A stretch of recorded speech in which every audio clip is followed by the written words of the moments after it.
अगर गेहूं lower quality का है तो आपका आटा अच्छा नहीं होगा, राइट?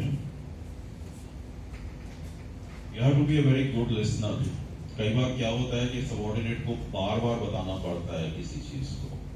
अगर वो अच्छा लिसनर है तो उसको रिपीट कराने की जरूरत नहीं पड़ेगी, चाहे वो स्कूल है, कॉलेज है, आपका वर्क प्लेस है।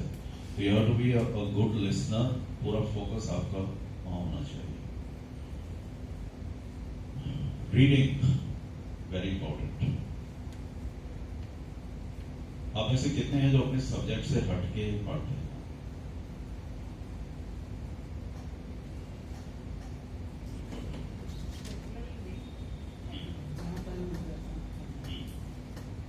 मार्क ट्वेन का नाम सुना है? कौन है मार्क ट्वेन? कौन थे मतलब, लेकिन क्या होता है कि जो राइटर्स होते हैं ना, उनके लिए हमेशा प्रेजेंट टेंस यूज किया जाता है। मार्क ट्वेन अमेरिकन राइटर, उनका एक बड़ा फेमस कोट है कि those who do not read are as good as those who cannot read.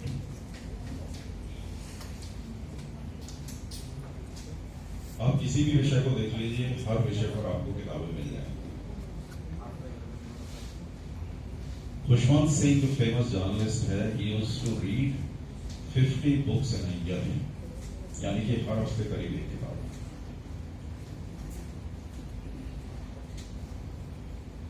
आपको रेगुलर न्यूज़पेपर पढ़ना है, सॉफ्ट कॉपी की अपनी जो भी इंपॉर्टेंस है, लेकिन हार्ड कॉपी कम से कम हेडलाइंस देख के आप घर से निकलें मॉर्निंग।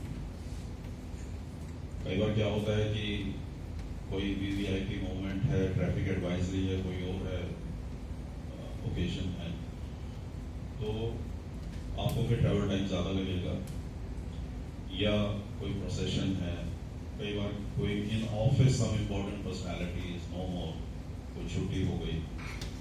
मेरे साथ 2 बार हो चुका है कि मैं पहुंच गया ऑफिस, पता लगा कि office is close because of that, right? और वैसे भी आप बैठते हैं, गपशप करते हैं, और आपको करंट अफेयर्स का नहीं मालूम है तो you feel bad about it. एक मैगजीन आपको रेगुलर पढ़ना चाहिए। अगर आप मुझसे पूछें तो रीडर्स डाइजेस्ट मैं सजेस्ट करूंगा, क्योंकि आप कभी भी उसको 5 साल बाद भी उठा के देखेंगे उसका इशू, तो आपको कुछ ना कुछ फायदेमंद मिल जाएगा, रेलेवेंट होगा। रीडिंग के बारे में 3 पुस्तकें अगर आप मुझसे पूछें तो एक बेस्ट बुक्स जो मतलब मुझे अभी तक लगी है, how to win friends and influence people by Dale Carnegie. ये किताब मैंने अपनी वाइफ को फर्स्ट नाइट पे प्रेजेंट की थी। दूसरी किताब the monk who sold his Ferrari by Robin Sharma, और थर्ड है Atlas Shrugged by Ayn Rand, Scottish writer. इनमें एक्चुअली क्या है कि जो टिप्स दिए हुए हैं वो काफी डुएबल हैं, सिंपल हैं, व्यवहारिक हैं, और आपको प्रेरित करते हैं कि आप अपनी लीग से हटके कुछ सोचें, कुछ करें। मैंने भी इतना बड़ा काम नहीं किया है। मेरी जो 25 किताबें हैं उसमें से 3 किताबें मैं आपको रेकमेंड करूंगा। आपकी सेहत, जो सिर्फ 200-250 पेज की है, लेकिन इसमें आपको इतनी इंफॉर्मेशन मिल जाएगी इसके अपेंडिक्स में जो परिशिष्ट है उसमें, कि बहुत ही फायदेमंद होगी। कभी जब इसका लोकार्पण हुआ इंडिया इंटरनेशनल सेंटर में, तो उनके जो चेयरपर्सन थे उन्होंने कहा था कि ये किताब हर घर में होनी चाहिए एज ए रेडी रेफरेंस। दूसरी किताब भारत कवि की नजर से, जिसका मैंने अभी जिक्र किया था। पोएटिक फॉर्म में कुछ हम बात कहते हैं तो वो हमें ज्यादा उसका इम्पैक्ट होता है। और तीसरी किताब जो है वो सुखी सरल सफल जीवन, जो लाइफ मैनेजमेंट पर है। इसकी खासियत क्या है कि नॉर्मली जो सेल्फ हेल्प बुक्स होती हैं वो खुशी की बात करते हैं कि हाउ टू बी हैप्पी या हाउ टू अर्न मोर, इस टाइप के जो है ना वो अलग अलग टॉपिक्स होते हैं। इसमें एक कॉम्प्रिहेंसिव वर्क है जिसमें एक इंसान की जो जितने भी पहलू हैं सभी पर मैंने उसको इन्वॉल्व करके उन पे बातचीत की है। आपको मल्टीटास्किंग नहीं करनी है, एक बार में एक ही काम करना है, क्योंकि हमारा ब्रेन जो है इस तरह से बना हुआ ही नहीं है कि एक से ज्यादा काम हम पूरी एफिशिएंसी के साथ कर सकें। तो इस चीज का आपको देखना है। मिल्खा सिंह का नाम आपने सुना होगा, स्प्रिंटर। रोम ओलंपिक्स में 1960 में वो 0.1 सेकेंड से ब्रॉन्ज लूज कर गए थे। क्यों लूज कर गए थे? क्योंकि more than 50% of the race में ही was way ahead of others. और फिर उन्होंने ऐसे मुड़ के देखा कि मेरे फेलो रनर्स कहां पर हैं, उससे उनका मोमेंटम लूज हो गया। Otherwise would have one gold. Bronze की तो आप बात छोड़िए। तो क्योंकि उनका फोकस थोड़ा डिस्टर्ब हो गया था, तो इस वजह से ही लॉस था। स्माइलिंग। एक बच्चा कितनी बार, चलिए उसकी हम बाद में बात करेंगे। स्माइल का आपको मैं बता दूं कि सिर्फ इंसान है जो भी स्माइल कर सकता है, और कोई living being, animals, they can not smile.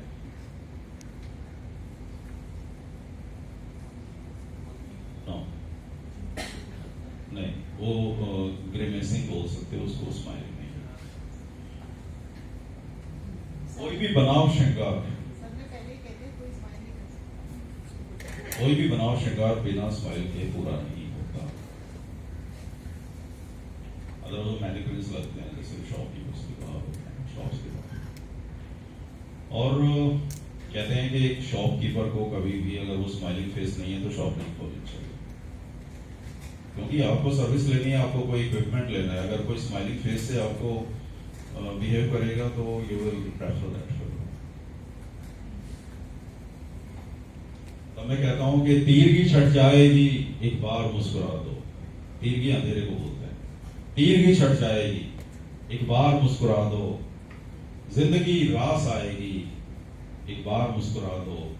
हर कली खिल जाएगी, होगा चमन गुलजार, आपके गुण गाएगी, एक बार मुस्कुरा दो। आपके गुण गाएगी, एक बार मुस्कुरा दो।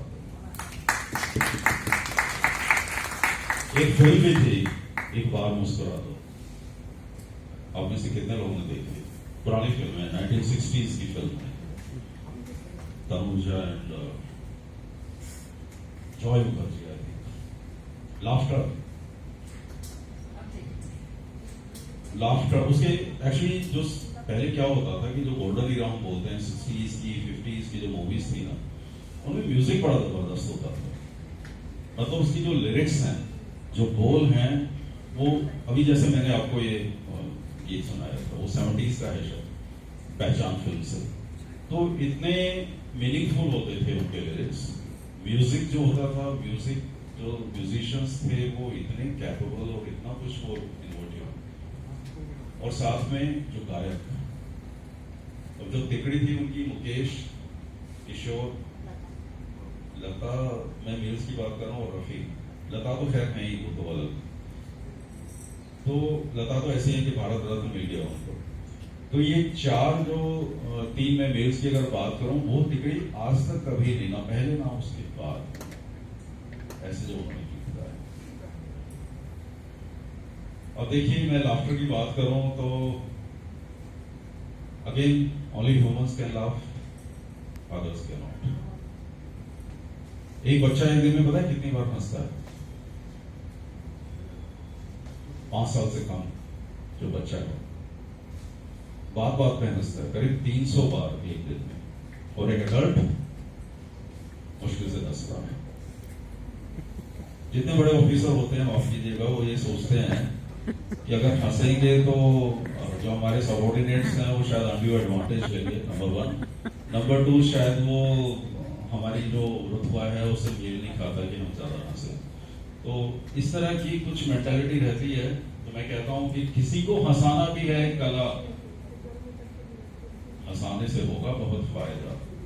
किसी को हंसाना भी है कला, हंसाने से होगा बहुत फायदा। कोई कस्टमर हो या हो नाज़नी, यही मशवरा है, हंसा कर हंसा, यही मशवरा है, हंसा कर हंसा, वो कहते हैं ना हंसी तो फंसी, एक फिल्म भी आई थी हंसी तो फंसी, बहुत शुक्रिया। एक कार्डियक सर्जरी ओपी के बाहर लिखा हुआ था कि अगर दिल खोल लेते यारों के साथ तो नहीं खुलवाना पड़ता उदारों के साथ। तो हम फालतू की टेंशन लिए फिरते हैं। आप ये समझिए कि जो आपके होने या ना होने से दुनिया को कुछ फर्क नहीं पड़ने वाला, आप ये समझ लीजिए। आपके परिवार को भी कोई फर्क नहीं पड़ने वाला। ये सब हम अपने आप को एक मैग्नीफाइंग ग्लास से देखते हैं कि हम पता नहीं क्या है। अगर आप पूरे ब्रह्मांड में देखेंगे तो पृथ्वी जो है वो एक सुई की नोक के बराबर भी नहीं है। तो अपने आप को सही रूप में देखना वो भी बहुत जरूरी है। चलिए थोड़ा ब्रेक हो जाए।